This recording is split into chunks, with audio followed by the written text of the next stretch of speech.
autotrophs manufacture their own food with the help of raw materials and synthesize a complex organic food in the form of starch. The technique of growing plants in a nutrient solution is known as hydroponics. Nitrogen plays a very great role in enriching the soil fertility. What are autotrophs? An organism that synthesize its required nutrients from simple and inorganic substances.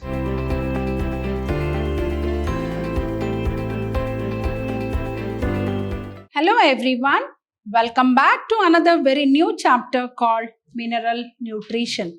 Chapter 12 of your syllabus called Mineral Nutrition and session 1 of this chapter called Mineral Nutrition. Myself, B. Shobharani from the Department of Biology, Vidyashram Pre-University College, the Temple of Excellence. We all of us know how important minerals are.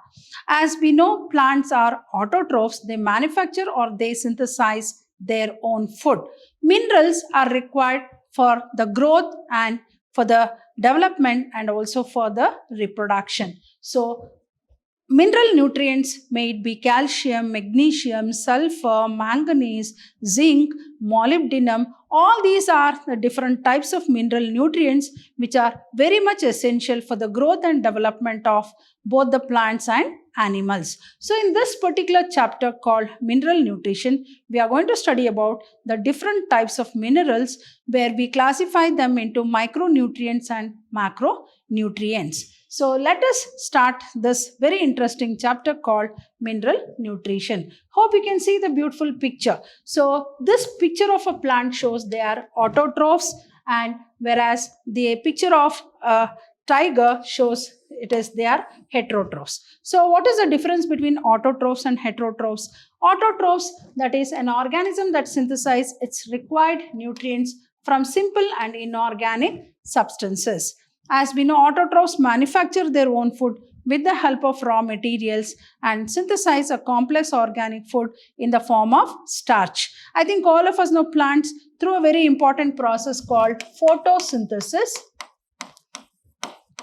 Photosynthesis utilize raw materials like carbon dioxide, water, sunlight, and very important is chlorophyll to prepare a prepared food called starch. Starch is nothing but a carbohydrate called polysaccharide.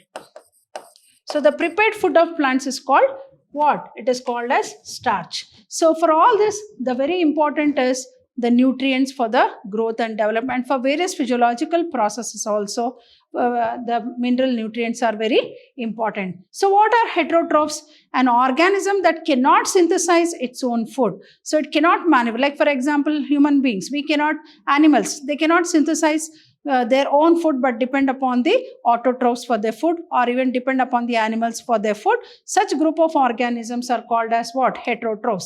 An organism that cannot synthesize its own nutrients and depend on others is called as what? Heterotrophs. So what are autotrophs? An organism that synthesizes its required nutrients from simple and inorganic substances. Heterotrophs, an organism that cannot synthesize its own nutrients and depend upon the others. Others in the sense it might be the plants, the autotrophs, or maybe even the animals.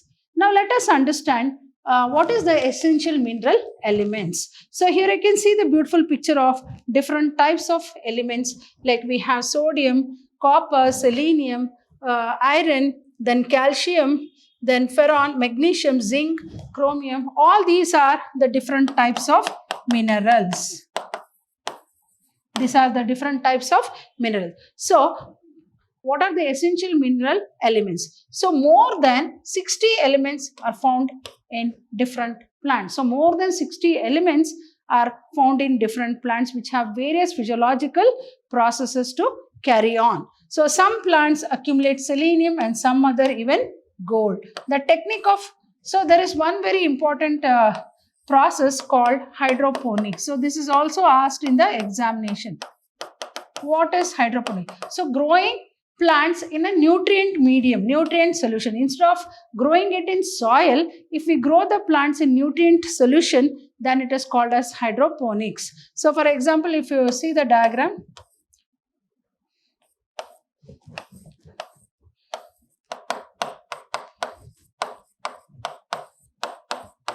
So this is called as the nutrient solution. So the technique of growing plants in a nutrient solution is known as hydroponics. So gone are those days, like for example, we all know, in the process of tissue culture, we can take cell from any part of a plant body and grow it grow it into a new plant. For example, we have the normal concept that we need a soil to grow the plants. So without soil growing, we can grow a plant in a laboratory. So that means using the nutrient medium, we can grow the cells, and that is what is being done in tissue culture, growing cells taken from any part of the plant body. Right? We have an original notion that we need to sow a seed to get a plant, but gone are those days, and that is what is being done in the field of biotechnology, particularly in the process called tissue culture, where cells are extracted from any part of the plant body and grown in a nutrient medium to develop into an undifferentiated mass of cells called callus. So I think economically important plants are also cultured through tissue culture, and the medium that is used, culture medium, may be the phytohormones, and some minerals are also added for that culture medium, which will help in the growth of the plants. So the technique of growing plants in a nutrient solution is known as hydroponics. So this is a question which is usually asked from this chapter. So what is hydroponics? The technique of growing plants in a nutrient solution is known as hydroponics. So what is hydroponics? The technique of growing plants in a nutrient solution is known as hydroponics. Then criteria for essentiality. As we all know, these elements are very, very important for growth, development, and for reproduction. So if any of the mineral nutrients are deficient, then definitely it is going to affect the growth, development, and reproduction in plants also. So also in animals.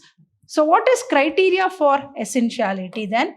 Element absolutely necessary for normal growth and reproduction is called as criteria for essentiality. Very, very important for growth, development, and for reproduction. So in the absence of the element, the plant cannot complete their life cycle. So if at all if any of the nutrients are not made available to the plants, then it will not be able to complete its life cycle. So what are the essential mineral elements? There are more than 60 elements found in different plants. Some plants accumulate selenium, some other gold, and the technique of growing plants in a nutrient solution is known as what? Hydroponics.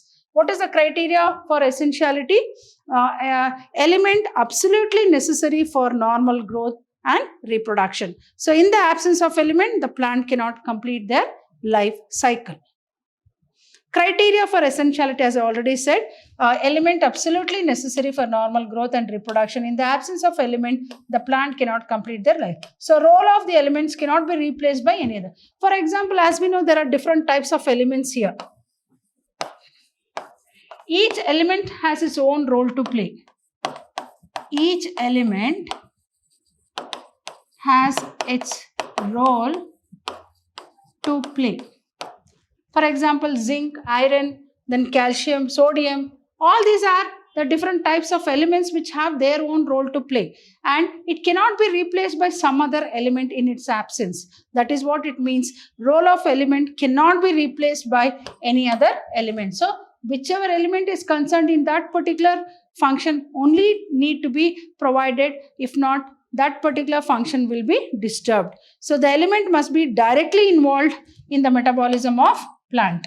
So the element is directly involved in the metabolism of plant. So what is criteria for essentiality? Element absolutely necessary for normal growth and reproduction. In the absence of element, the plant cannot complete their life cycle. So what is the role of element? Cannot be replaced by any other elements. So the element must be directly involved in the metabolism of plant. What is metabolism? The sum total functions. The sum total functions that take place in a plant body. That take place in a plant body. That take place in a plant body is called as metabolism. Then we classify I think all of us know, like the food what we eat also contains the diet what we take in our everyday life also contains so many minerals. Like for example, in everyday life we have salt. Salt is nothing but what? Sodium chloride, right? We have so many like we have greens which will have more of iron. So all these mineral nutrients are also very much essential for the body, particularly for the human body, for various physiological process. So like for example, you can see the different types of vegetables which will have different types of minerals, where we classify based on the molecular weight into micronutrients and macronutrients. So as I said, these mineral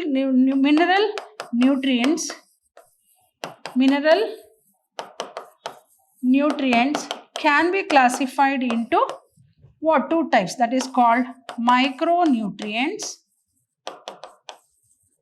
and macronutrients. Micronutrients and macronutrients. So what do you mean by micronutrients? Like their molecular weight is less. So these are the trace elements. So trace elements are nothing but which are needed in very minute quantity, in very small amounts. So these are the trace elements needed in very small amounts, less than what? 10 mmol per kg of dry matter.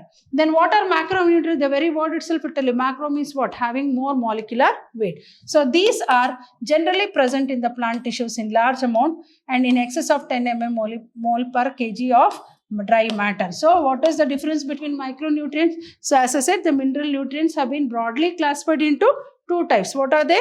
Micronutrients and macronutrients. So micronutrients, these are the trace elements which are needed in very small amount, less than 10 mm. Right. Macronutrients, these are generally present in the plant tissues in large amount. Then that is in excess of 10 mmol kg of dry matter.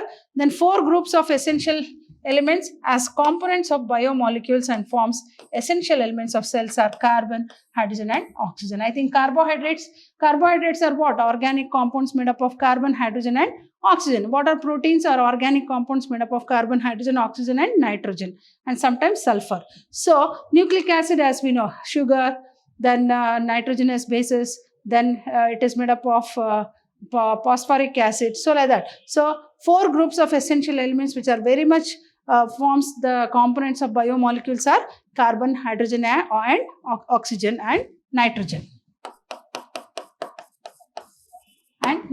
So what are macronutrients and micronutrients? Macronutrients, these are the trace elements needed in very small amounts, less than 10 mm. Then macronutrients, these are generally present in plant tissues in large amount, in excess of 10. That is less than 10, this is more than 10. Then what are the four groups of essential elements which are going to form the components of biomolecules? May it be carbohydrates, proteins and lipids. They are called as essential elements, namely carbon, hydrogen, oxygen and nitrogen. Right. Next, what is the role of macronutrients then? Here you can see the beautiful picture, the different types of food which will have different types of nutrients. So role of macronutrients, nitrogen. I think all of us know plants require nitrogen for their growth, and I think we already know, we have also studied that plants, when they're deficient, when the soil is deficient of nitrogen, where we have come across plants becoming insectivorous. So nitrogen, which is available as a gaseous in the atmosphere, is fixed into the soil and it enriches the soil fertility and it improves the quantity and quality of the crop also. So nitrogen plays a very great role in enriching the soil fertility, and it is a very, very important essential element, mineral nutrient for the growth of plants. So absorbed in the form of nitrous oxide or ammonia, required by meristematic tissue and metabolically active tissue.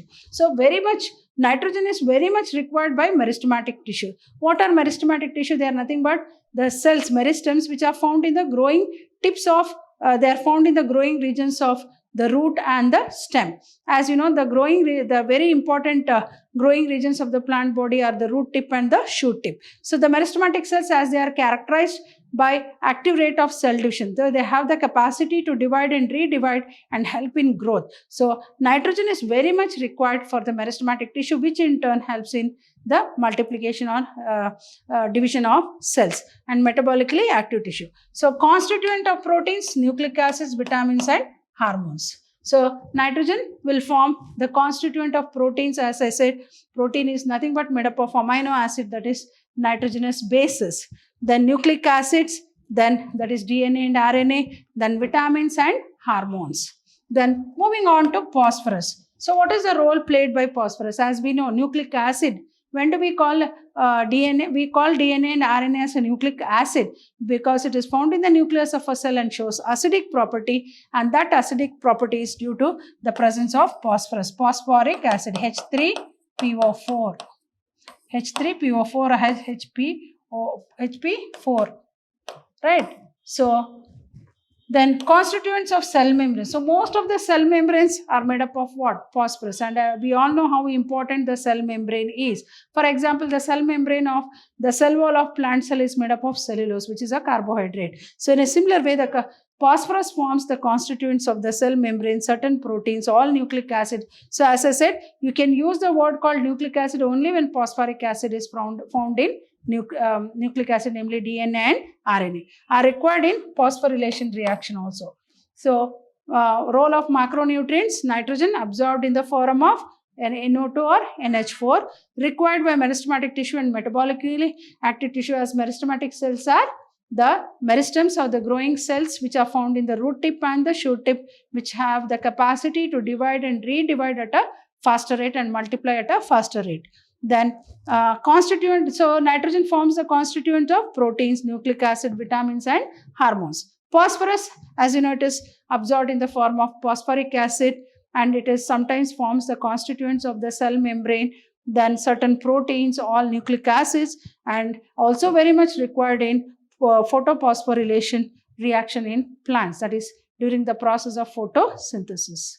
Hope you all have understood the first very important session of this chapter called mineral nutrition. So with this, we can understand how important the mineral nutrients are for the growth, for the development, and for reproduction in plants and animals. So in the coming session, I'll be dealing with some more micronutrients which are very important for the growth and development. Hope you have understood the concepts what I have explained in today's session. Till then, goodbye and thank you.